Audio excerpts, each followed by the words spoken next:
So welcome coaches to our 6th Coaches Corner webinar. Hard to believe we've been doing these for almost 12 weeks now. Another great turnout, over 100 coaches on tonight. Tonight our special guest is Hugo Chouinard, and he's joining us from Quebec. So we are excited to have him with us. Before we get started with our actual webinar, I'm going to have Therese join us. Teresa is our officials coordinator at Skate Ontario, and she has a brief update on music registration for events for this season. So welcome, Teresa. Hi, thanks, Amanda, for inviting me to speak to something that's really important to us here with Skate Ontario. I'm happy to say, well, first of all, most of you know me from the officials, and event technicians also falls under my portfolio within Skate Ontario. And I'm happy to share this evening that we're really, really close with our online music registration. We've listened to you for your feedback over the past couple of years, and improvements have been made. Written as well as video instructions will be available for music download. Please stay tuned for further information in regards to timelines. All of the information will be communicated not only to coaches, but as to parents as well. Feel free to reach out to me for any questions or feedback that you may have at tbillsborough@skateontario.org. And I think they're going to put my email address in the chat. So again, just stay tuned for further information in regards to online music registration. Thanks, Amanda. Thank you. Thanks, Teresa. Okay, so we will welcome Hugo. So Hugo has been a music designer for 27 years. He has done programs for skaters from the beginner to the Olympic level, and he has had 21 Olympic medalist programs. So pretty cool. Welcome, Hugo. Thanks for joining us tonight. Thanks for inviting me. I mean, I've been watching all your video classes since the beginning of this pandemic, and you're doing super well. I'm really enjoying what you're doing Awesome. With your members online. Awesome, thank you. They've been great. So we will get started. So coaches, a little bit of a different format tonight. We are going to watch Hugo's video. So it's about 18 minutes long. So please enjoy the video that we're gonna watch.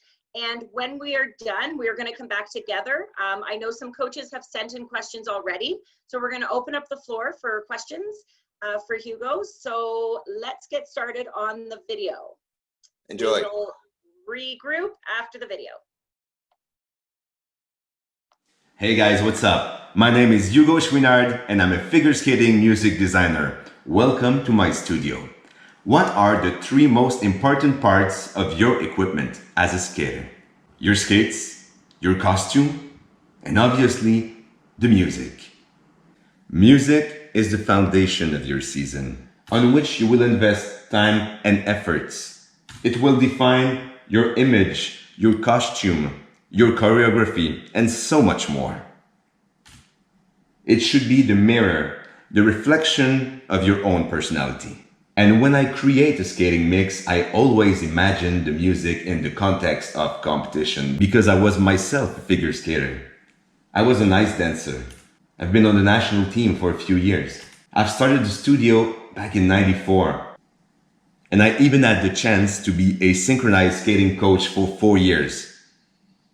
It started very small when I was a teenager, but it evolved a lot through the years.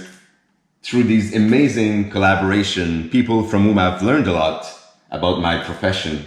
And that's how today we're solving musical equations to make your life easier, to create magic.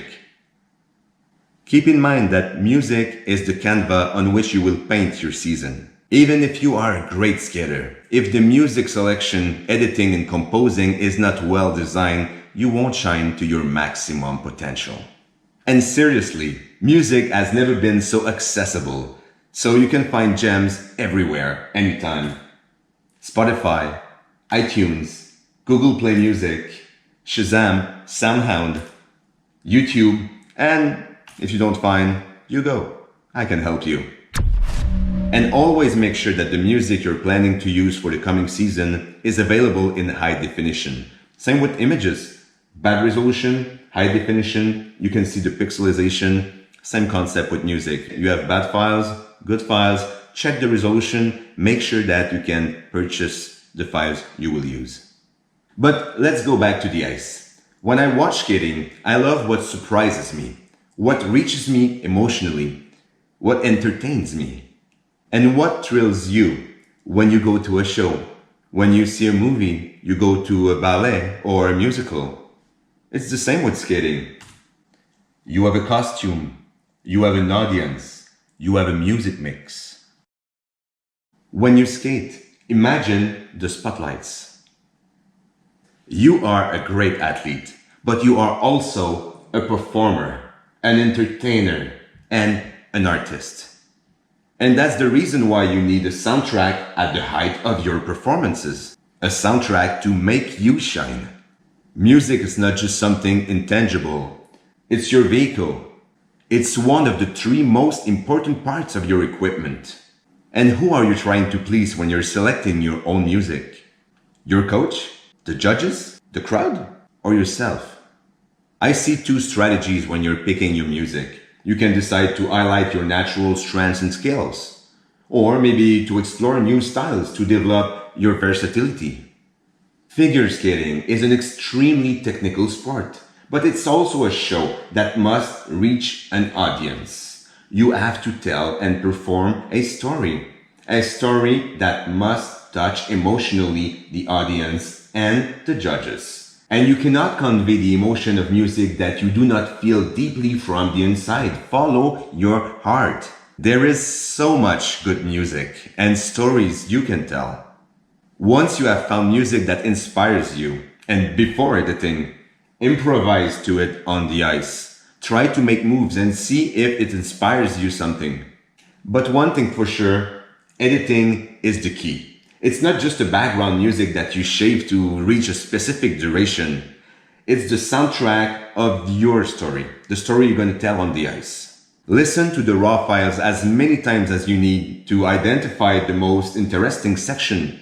Analyze the nuances, make notes, and develop your story. The design and the editing of your program is crucial. Determine the dramatic structure and make it match the curve of energy. And when I say dramatic structure, it's because your program is like a good book or a movie. You need an introduction, a rise, a climax. You need to make it exciting, emotional. And when I say make it match the curve of energy, it's because every athlete doesn't have the same strengths or weaknesses. An athlete with a lower cardio, for example, will probably require a longer slow part or a slow part placed at a specific moment of the program, but make sure that that specific moment will match your dramatic structure. And very simple things can make a difference in the stress factor of an athlete. I remember myself always trying to catch the first note of the program. I was so stressed standing there and waiting for the music to start. When you can simply use the up to 10 seconds standing still at the beginning of the program, I mean, this would have lowered my stress a lot when I was performing. And it's all about your editing planning.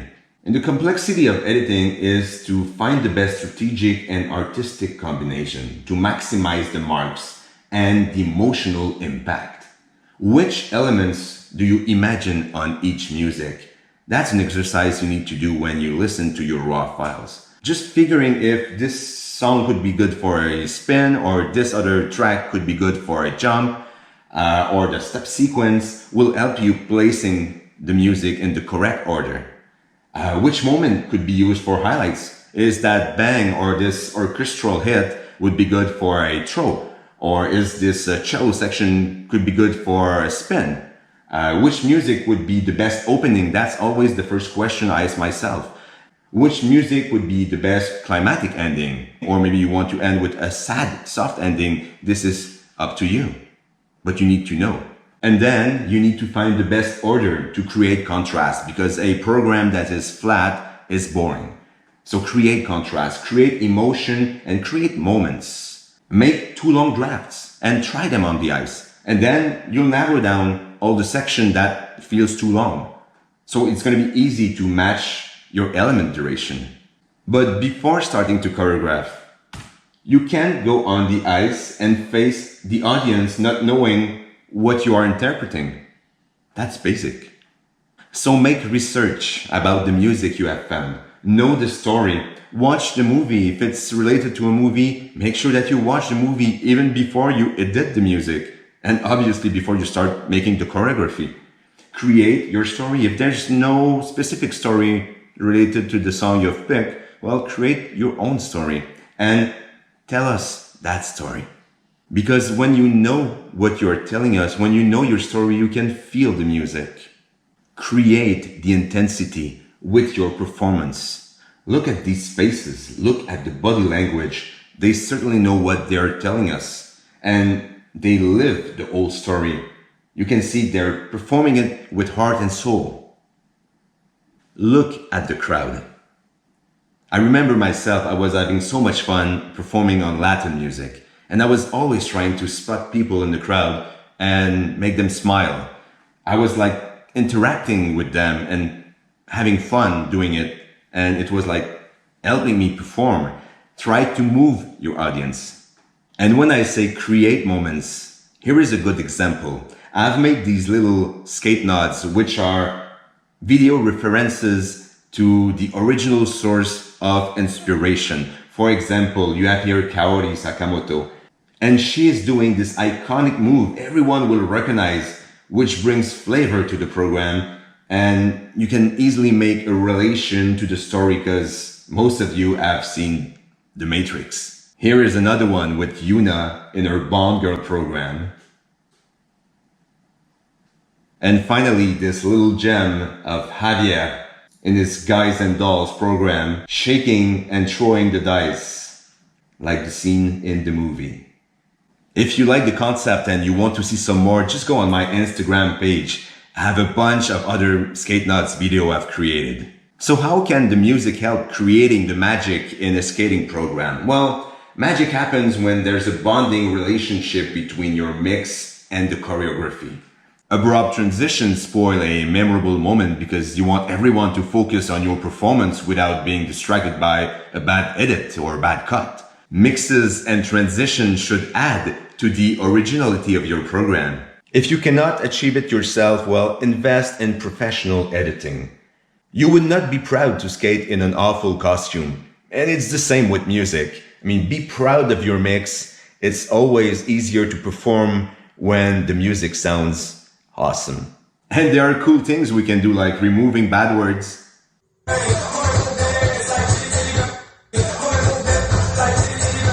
See how in the second sample, a word disappeared.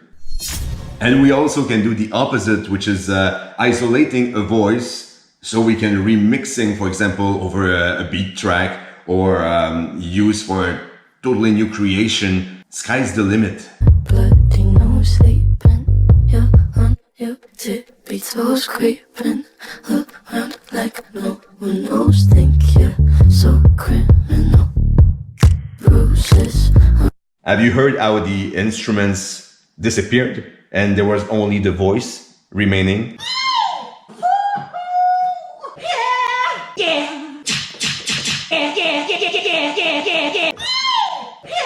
I'm sure you're wondering, what are these flashing numbers? It's a sound level meter, a decibel meter, so I always know what volume is playing in the studio so I don't hurt my ears. So this brings us to composing. A few years ago it was reserved for seniors and juniors, but now we do compose for pre-novice and juvenile. It's getting really a new trend, and it's very useful when you have, for example, a popular song and you want to create an instrumental bridge to let the song breathe a little bit and to remove some vocal sections. And when I say sky's the limit, it's so true because I work with Carl Hugo, who is a multi-instrumentalist.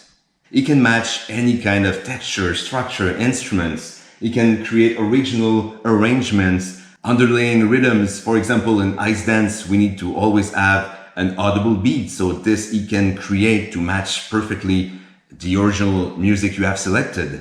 He can compose extra instruments to enhance a track. For example, you have a piece of piano that you'd like to beef up with an electric guitar, or simply add a cello over it. This is all feasible.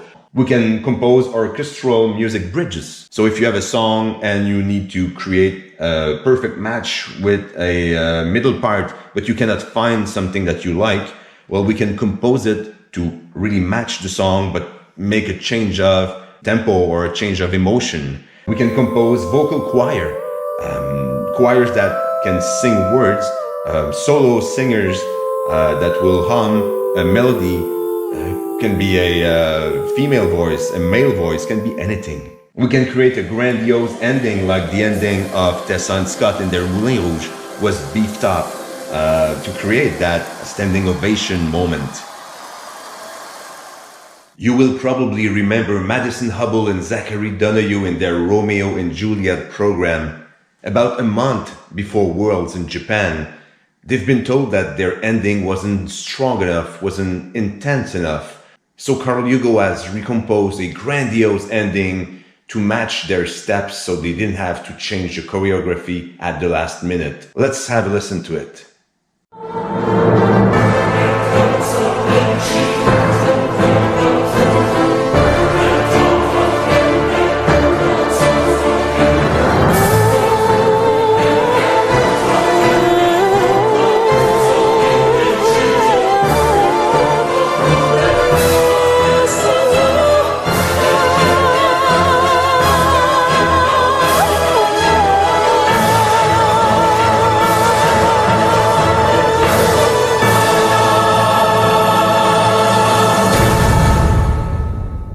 Here is another example of element duration matching and sound texture matching, which Carl Hugo is really good at.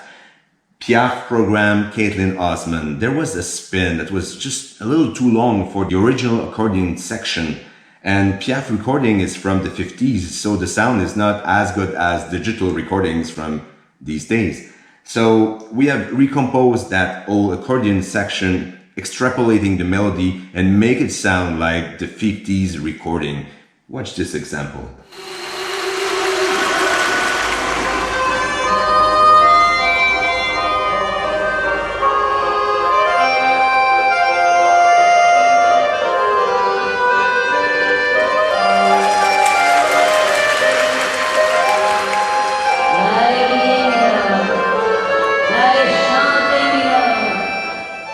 Who knew that this portion of accordion has been composed to fit the element duration, right?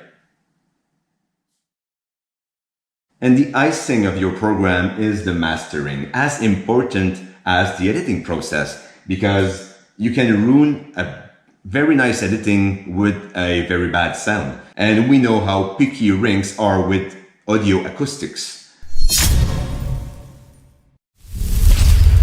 Bridge composing. You certainly remember Shoma Ono's program on Dancing on My Own.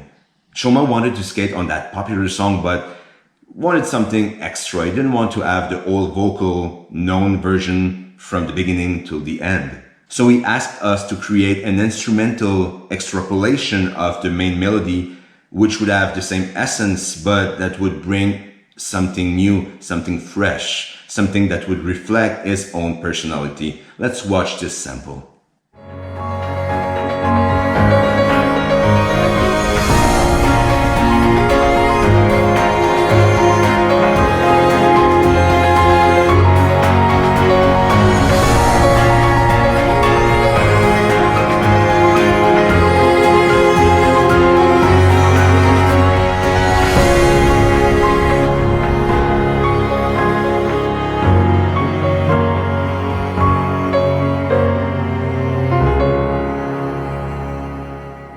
Have you ever noticed that this section was composed? That's why it needs to be seamless. You don't want to be distracted by a part that doesn't match. I mean, you need to feel and live the magic of the athlete on the ice. This was only a short sample of what Carl Hugo has composed for Shoma. If you want to watch the original longer version of the video, I'm leaving the link to our Instagram page right below. And just for you skating fans, here is a little bonus video from Carl that doesn't need any presentation. Enjoy.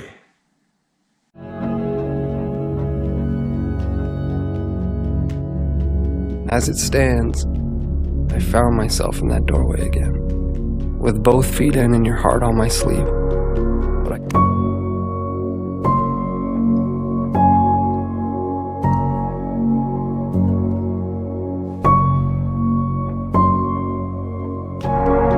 I will find you again.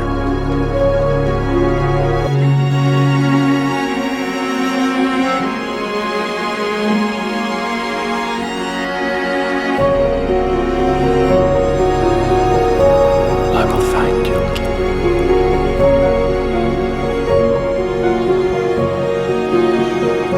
I will find you again.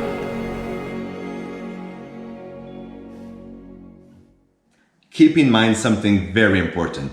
You are an actor, and this is your stage. Thank you everyone for watching. I'm leaving you with a nice quote that Nathan Chan sent me. Performing is so much easier when the music sounds amazing. Have fun on the ice. Bye. I hope you have enjoyed.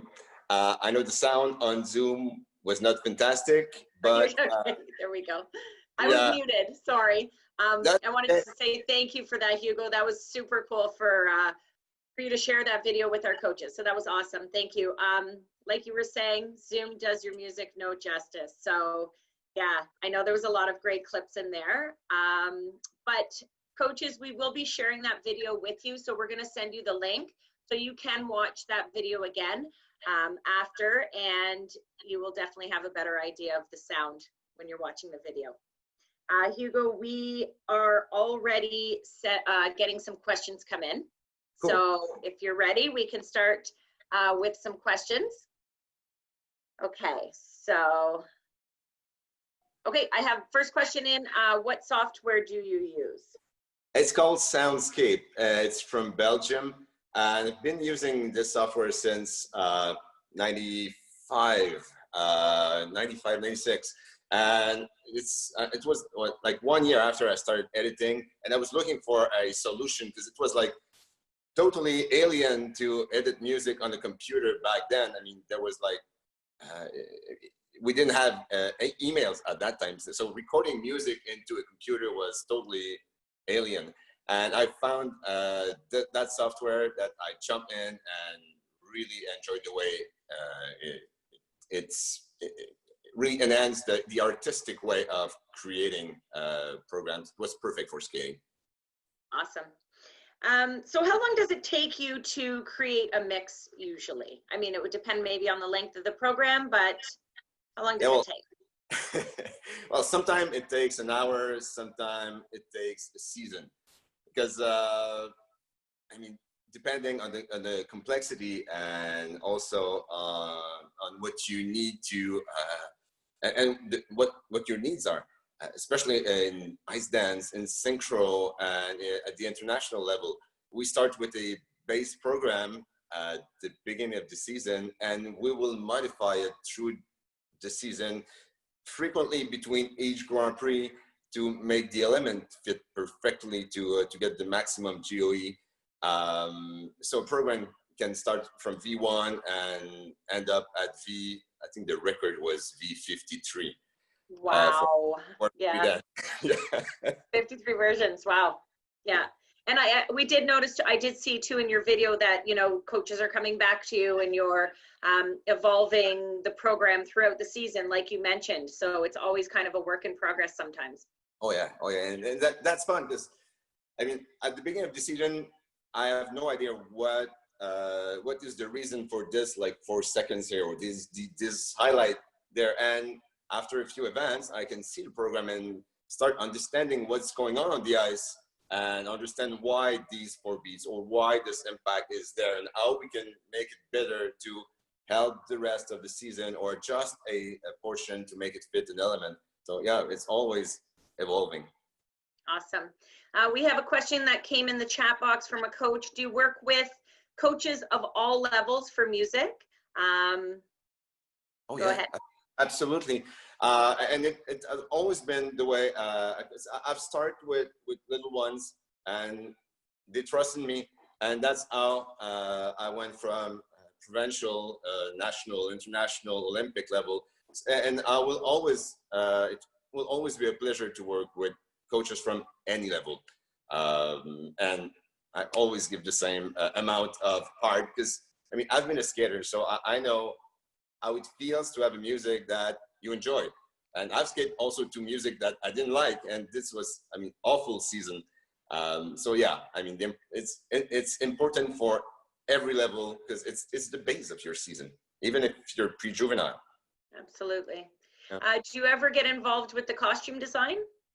Well, normally, I mean, it's frequent that they ask me to send them the music so they can be inspired, or they ask me what is the theme or the story, so they can develop the costume, the right team. Right. So it's definitely a big connection there. Oh yeah. Yeah, you go in then, that's awesome. So how many programs do you think you would have designed since the beginning? Okay, so beginning was in '93. Let's say I'm about a milestone. I'm at like almost 49,000 mixes, so almost 50,000 mixes since '90. Wow. Yeah. That's a lot of music. Wow. I That's basically awesome. live in my studio. Wow, that is very cool. So what is the most difficult type of music to edit? Okay, good question. I'd say Argentine tango, because of the type of orchestration, the way the phrases are created, and definitely Argentine tango. Classical goes really well, techno music, super easy, pop music, super easy. But yeah, Argentine tango is probably the more complex one to edit. Neat, interesting. Coaches, as we've done in the past, if you want to unmute yourself and ask Hugo a question directly, just feel free to put your hand up, and we will we'll see that, and you can ask questions that way as well. I know the coaches like to be able to interact a little bit as well sometimes. So, Sure. So what is your favorite style of music to edit? Well, favorite style, personally, I love so many styles. Obviously, classical will remain an important one, because it's been a long part of my career before we had the chance to go with vocals. Big listener of techno music. I like pop music. I always follow pop music because I want to know what are the new trends. I love Argentine tango because I really respect Argentine tango for its complexity. I love jazz music, blues, Latin music, as I've said in my video, and that was my blast to skate on Latin music. So, but so many styles. In your opinion, how did skating? Oh, did somebody unmute themselves there? Yeah, it's Pat Boker. It's Pat Hi. Boker's here. How are you, Hugo? Hi, Pat. Good. I'm just wondering, I'm from KW. I'm just wondering if you follow any of the TIFF Film Festival or any of the foreign films for looking into up and coming movies, or you know, Oscar trends, or getting kind of ahead of the game with movies or Broadway or any of those things. Can you maybe talk a little bit about that? Oh, it's a super good question, and that's also your role as a coach, and to learn your students to follow many sources of inspiration. And I'd say that I've always followed shows the more as possible, because I mean, seasons are crazy, but I mean, it's super important to know what's coming or what is the story of this or that movie, because it really changes the way you edit a program when you know the story of a musical or program, or a movie. It changed the whole way you hear the music and you feel the music, and the way you're going to plan the story. So as much as possible, I follow the shows. I go to theater in a very wide way, and every time I listen, every time I'm anywhere, I listen to music, even at the restaurant. I always have my Shazam open, because you never know when a great song will pop. So I'll always I will always keep my ears open. Great, thank you. Yeah. We have a question from Jan. Jan, do you want to come on and ask the question? Okay, I can ask it. So is there a particular piece of music that you wish no one would ever use again? I like that question. I love it. That's a great Oh my God, that's a great question. And I mean, people would say, oh, Carman, or people would say maybe Moulin Rouge, because I mean, that's been used so much. And honestly, I don't think we should restrain any selection, because I mean, for example, Tesson Scott proved us that Moulin Rouge can be redone in a different, new, and exciting way. So I don't know. I think there's always place to recreate something that has been overused. Absolutely. Yeah. So I want your opinion on how you feel skating changed when vocals were introduced. You mentioned about, you know, when vocals were introduced that you could start using them in programs. So how did that change things? Well, we've started playing with vocals in synchro first. And we've learned a lot about how to experiment with music and create ambience, and just figuring out to match vocal music to fit the story on the ice. And really, we've done all the experimentation before in synchro and then ice dance. And also for me in artistic swimming, because they're allowed to have vocals. And for skating, this change is wonderful because we want to reach a larger audience, and that's really the way to bring more people to watch skating for all categories, not only synchro or ice dance. And the more the season are going, the less people are shy to use vocal and in all kind of styles. So that's why I was saying in my video, I mean, don't do it for the judges. Don't try to please anyone else but you. And try to have your kids to listen to music and to tell you what they like and how they feel about what are their own favorite songs. Maybe it won't be that song, but I mean, it will lead to something that they could skate on the ice. So it has really changed, because in the past it was like really instrumental music and stuff that maybe kids were not necessarily listening to. But now, I mean, we can involve them into the process, and this will bring out the best of their skate. Absolutely. And like you mentioned in your video, if it's something they like, it's going to be much more enjoyable for them to skate to it. And they're probably going to do a much better job. So we have some more questions coming in from our coaches here. How does one check the resolution of a music file to use? How do you know if an MP3 file from YouTube is usable or terrible before they begin editing it? That's a really good question. And that's the first thing you must do before you start editing and before you decide to use a song. And I'd say it's not necessarily easy, because it's like looking at the screen. I mean, now we have incredible monitors, and when we watch an image on our monitors on the iPad, it's always easy to see the pixelization because the screen is so incredible. But it's not everyone who have access to like professional monitors and who can really hear if the sound will be a problem at the rink or not. And sometimes, I mean, YouTube have good files and have also really bad files. I'd say the best experiment to do is to bring that file into many different sound systems. Listen into your best earplugs, listen to your car, bring it to different rinks and make sure that, okay, it sounds okay for you.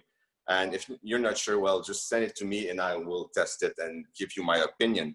But it's a good question. I mean, if you're using MP3, make sure to use the highest resolution, which would be, I mean, above 256 kbps, which is the resolution, and even higher if possible. and wave if you have. But the best is to purchase your music and make sure that if it's purchased, if it comes from iTunes, well, you're good.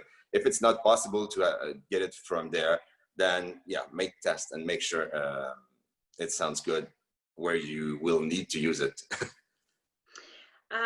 Okay, if there's a coach who has music they've already done, but they've got a section and they can't get it to sound quite right, would you be available to help them out? Yeah, we do that frequently. Sometimes, I mean, sometimes coaches are making drafts. They're saying to me, they give me the songs and I just redo the whole thing in a clean way. I balance the sound so it sounds loud and clear. If the mix has been created with a bad resolution file, I mean, there's no way we can give back resolution. It's like a bad picture. You cannot bring back the pixels. But I can redo it. If you send me the original uncut, unedited file, then I can redo it the way you have it, or to recreate your transitions. I mean, I never limit myself to any type of working method. I'm always open for challenges. Awesome. We have another coach with a question. Any coaches want to unmute themselves and ask anything? Okay, so I'll just continue asking from the chat box here. So Audacity, is that a good program for editing? Do you know that program? I know it. Don't use it, but yes, I mean, I'd say there are many tools and many different softwares that will do the job. It just depends how much time you spend and experiment with your tool.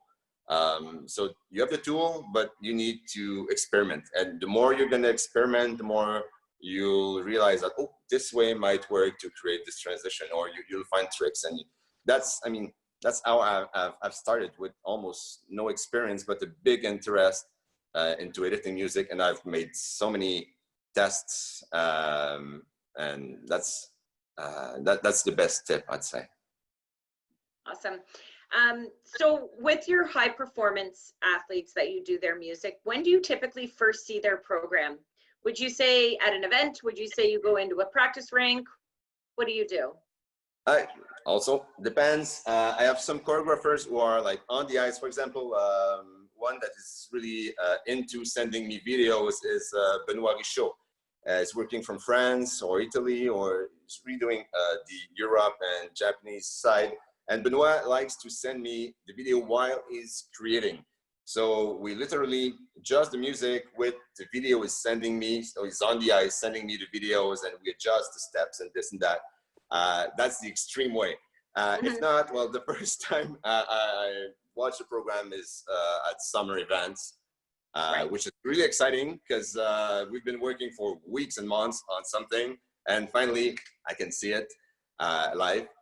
So summer events is normally the first moment. That'd be an exciting event for you to watch, for sure. Oh, Yes. Yeah. Do you have any other editing programs that you can suggest to the coaches? Oh, unfortunately, I wouldn't go there because I mean, I'm using my little baby since the beginning, so I don't really know all the other ones. And I'm sure there are many out there. Oh yeah. Yeah, lots. Do you have any advice for putting two different pieces of music together without the edit sounding so abrupt? Experiments. Yeah. I mean, through the years, I've created my own tricks, but okay, I have one tip. I'd say never force a transition. If it doesn't want to work, well, plan it another way. Just change your strategy. Yeah. So if it's not going to work, don't force it. I like that. Yeah, just try something else. Experiment with. Just change your idea and bring it another way, but don't force it. Yeah. How did you find the pandemic affected you and your work? So was it a good time for coaches to do music? Did they take that opportunity to do music with you? Well, some yes, some no. It has been a relaxed period, so I've spent time to create like this video that I want to do since a while. I've spent my time creating a Facebook private group of coaches in Quebec so they can meet and have their own place. We've made a few meetings and webinars, and so the creativity went at another place, at another level. But on the music side, it has been quite relaxed because people just didn't know if they should move into the next season or not. Many dancers did start the season because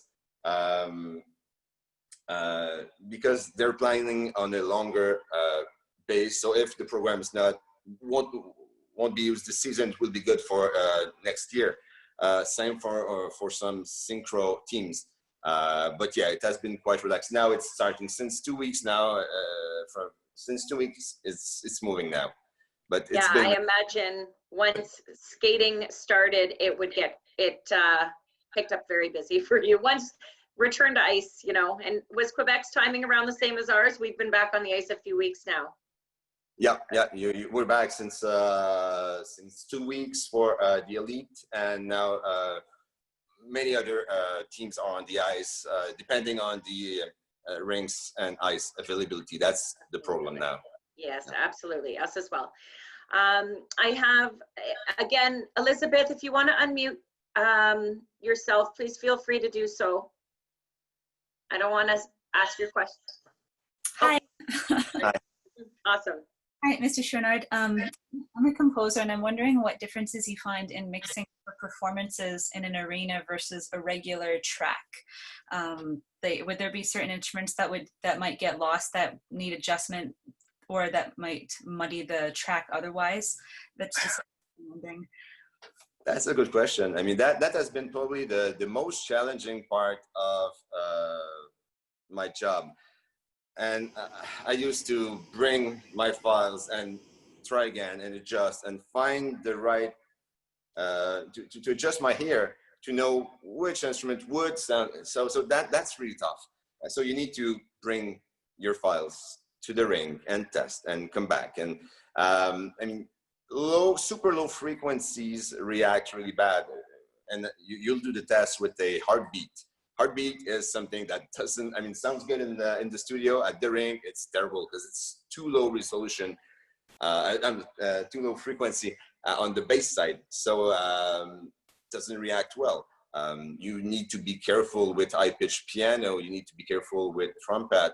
But there's always a way to adjust it right. But it's all about mastering and also volume. I mean, classical music goes from low to high to low to high, or just sometimes just your edit goes from one track to the other, but you haven't balanced the volume and it goes super low and then super loud.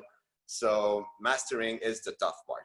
So bring your files to the ring, try different adjustments, and you'll find the way to adjust it.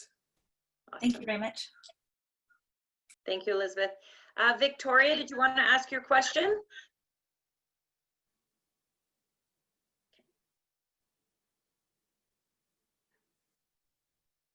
I think Victoria is going to. Got it. Okay. Can you hear me? Awesome.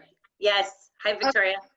Have you ever found a piece of music that you couldn't cut because it was too hard to fit in a certain length? Because me as a coach, when I'm trying to cut some music, like I only get like a certain amount of time to be able to do it, and sometimes it just doesn't work, and I have to save it for when I have a longer time length to be able to fit everything I like. Well, as I've told before, I love challenges. So I will work a lot to find a solution. And honestly, it doesn't, I've found solutions for complex track, for example, the Ravel's Bolero or other type of tracks that, but I mean, at some point you're totally right, because you cannot condense too much a track. And since we have vocals now, I've realized also that it's not a good thing to pack a program too much with too many vocal tracks or pop songs, because if the song cannot say what it has to say, I mean, it's getting frustrating for the audience, because you want to hear that chorus or you want to hear that moment of the song. So sometimes just use less tracks and let people, the crowd, enjoy the music. And if the song is not shrinkable to that duration, well, keep it for another program. Because if you listen to it and if it's frustrating because you're missing some parts, it might be a wrong idea. Awesome. Thank you, Victoria, for your question. I was going to ask if you have a favorite program, but maybe you won't pick a favorite program. Or will you? Well, do you have a favorite one that you've done?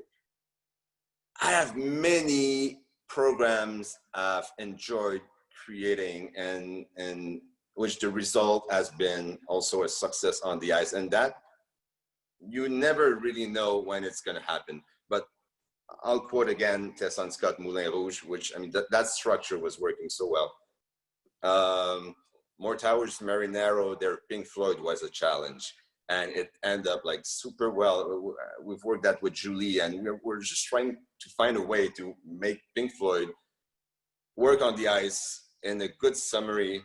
And it's tough because, I mean, there are so many good Pink Floyd songs. I mean, Shock and Bates, the Snake program, Unikim, The Miserables has been a success, the Bon Carol program.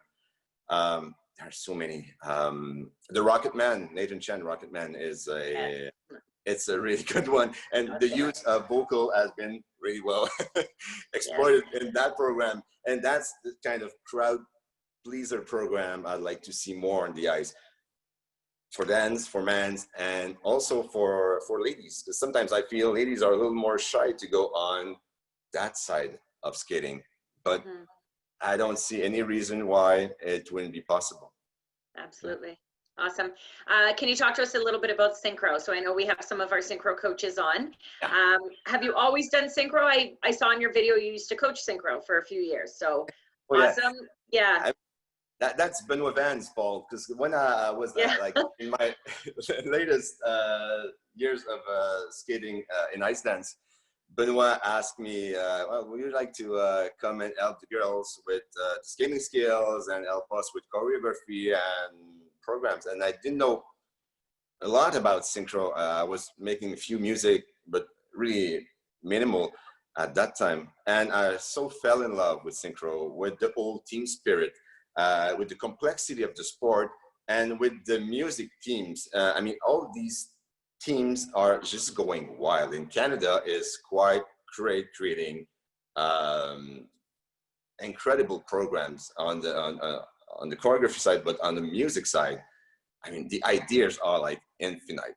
So it's really thrilling to work with synchro teams. That's awesome. That's great. Do you do anything in the United States as well, like some other countries as well? Oh yeah, all around the world. United States, Japan, Europe, everywhere. I mean, with the internet, I mean, it's really the world is open, and I feel blessed to have the chance to learn from people from everywhere, because it's not about my ideas. It's about the coaches or the choreographers or the athletes' ideas that we develop. Because I mean, just myself, I wouldn't have that many concepts in my mind. It's from what you bring me that inspires me to create new designs and new programs. Awesome. Coaches, do we have any more questions? We're nearing wrapping up, but I just want to ensure that we've answered everybody's questions. I'm surprised. Amanda, Amanda, Pat Tabokerst again. I'm just wondering, I'm interested to know if you had any two athletes wanting the same music that you had to make a choice, and a hard choice at that. I don't make the choice, and I never tell anyone else which team, which skater is gonna skate to, because it's not my role to announce a team. But if this happens, if this comes to me, then I'll tell the skater, well, you know what, you have a competitor who is using this song this season. Do you want to consider changing it? And then, I mean, the more anonymous way as possible, I try to fix the conflict. If not, I'll ask them to have a chat and figure what they're going to do. But I won't make the decision, but I will for sure tell them. Awesome. Elizabeth has another question. Elizabeth, feel free to go ahead and ask it. Sorry, had to unmute. Do you more often than not communicate with coaches over email, or do you meet in person? I know there's coaches from all over, but I was just curious on how you conduct your business that way.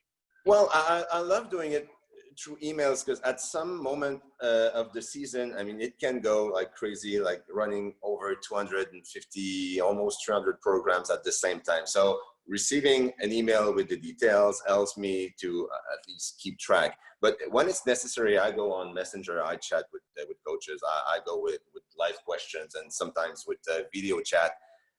So when it's more complex, of course, I like to have that type of conversation. When it's a more difficult or a concept that needs more discussion, of course. Thank you very much. I'm curious because no one asked any question about composing. No. And that's getting a new trend.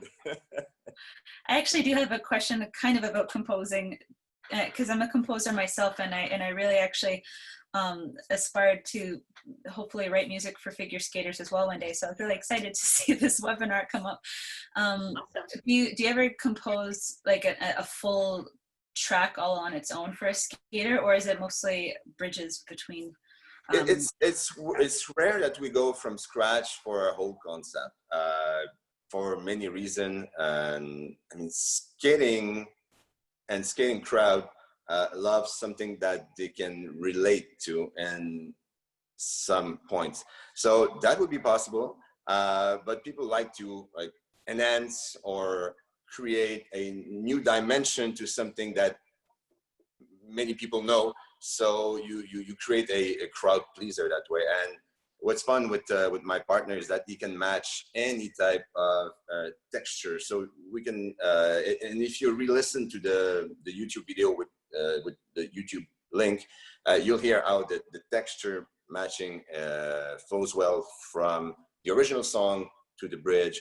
And we can also just like enhance over a song. So not only bridges, but creating a layer over something. But a full composed track is quite rare, I'd say. Thank you. Thank you. Which format is best to export in? Suzanne's asking. Well, I mean, WAV is always higher definition, but it's not very convenient to transfer. So MP3 at the highest rate, which would be 320 kbps. I mean, your hair won't make the difference, especially at the ring. So I'd go for MP3 highest level, and this will be great at the ring. Awesome. I'll give the coaches one more chance before we wrap up. Oh, I do have another one. Okay. We always seem to struggle to find a song a skater wants to skate to. Do you have any suggestions on how to motivate or inspire the skater? Well, if you're really in a dead end, well, just, I mean, I can help you with suggestions for sure. But for skaters, I'd say it's a long process. I mean, don't try to find the perfect song a week before your choreographer is coming in. Help your skaters to go find music and listen to music and create their Spotify account and watch music on YouTube, watch movies. Involve them in the music appreciation process so they can develop their own taste. So when it will be time to find the music, then they'll have ideas and proposal for you. So it's going to be a longer process, but you're going to win at the end. Awesome. Thank you. Hugo, we've got tons of coaches thanking you in the chat box. I don't know if you can see it, so I just want to point that out. Thanks so much, Hugo. Thanks, Skate Ontario. Thank you, Hugo. There's tons coming in. So lots of, that was very interesting. So great material. This was great. Go ahead, Hugo. Yeah, thank you so much for inviting me. It's fun, great questions, and it's fun interacting. And I wish everyone to be back on the ice as soon as possible to enjoy your favorite sport. Absolutely. I can't wait to be back too. Awesome. Thank you. And I'll remind the coaches that we're going to send them the link to your video. So they'll have that to watch. And thank you so much for joining us. This has been amazing. We're very fortunate to have you on tonight. So thank you. And to all the coaches, good luck with all the getting back on the ice. And we will see you guys in 2 weeks. Thanks, everyone. Thank you. Bye-bye. Thank you. Bye-bye.